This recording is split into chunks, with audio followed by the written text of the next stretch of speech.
show na wala ang demure sa banat ni Paolo Avellino.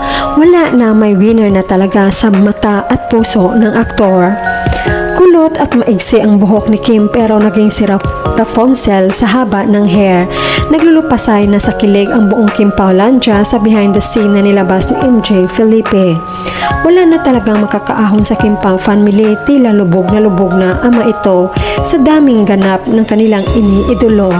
Sa short video clip na kuha sa behind the scene ng RUG sa cake ni gawa ni Pao kay Kim, in fairness to you, say ni MJ, diba tingnan mo naman parang ang galing, so amazing, I'm so shocked, saad ni Kim.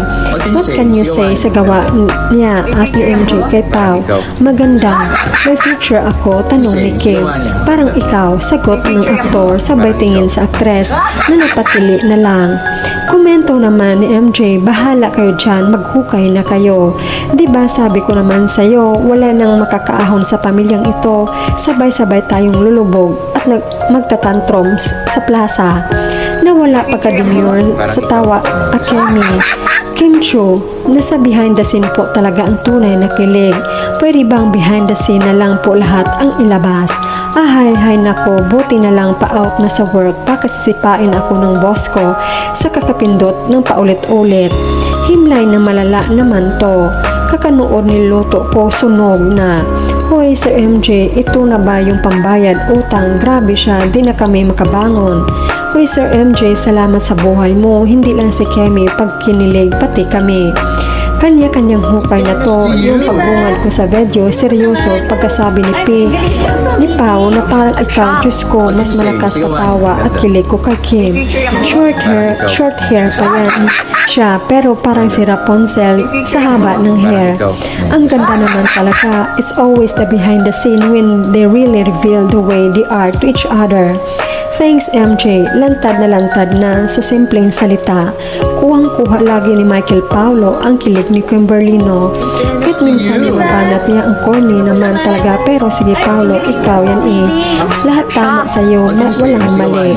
Wala nang ahong talaga sa MJ, lubog na talaga kami. At wait, baka there's more pa po, ilapag na yan.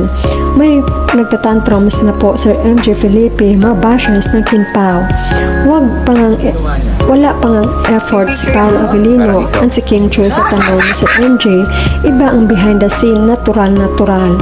Salamat po sa ng bonggang-bongga. Tabang mananabang, di ko kinaya si Paolo Avellino. Sinimplihan ang atake. Iba din naman humirit si Avellino, tago sa screen yung kilig. Parang ikaw, grabe yung tawa ni Kemi, real talaga yung feelings. Ako din, nag-misi, appeal, kinilig. Hope forever na kayo. Kilig ako sa sinabi ni Pao kay Kemi. Maganda parang ikaw, tapos sabayan ni Kemi na may future ako. Sagot ni Pao, parang ikaw ang future ko. Baliktarin man ang mundo, bagay na bagay talaga sila, sobra. Praying always talaga na sana po Lord sila na forever together please. They are a source of kilig and happiness as in, I love you so much Kim Pao. Wow, diba in love si Pao kay Kemi. Lahat na ginagawa ni Kim maganda sa paningin niya ha.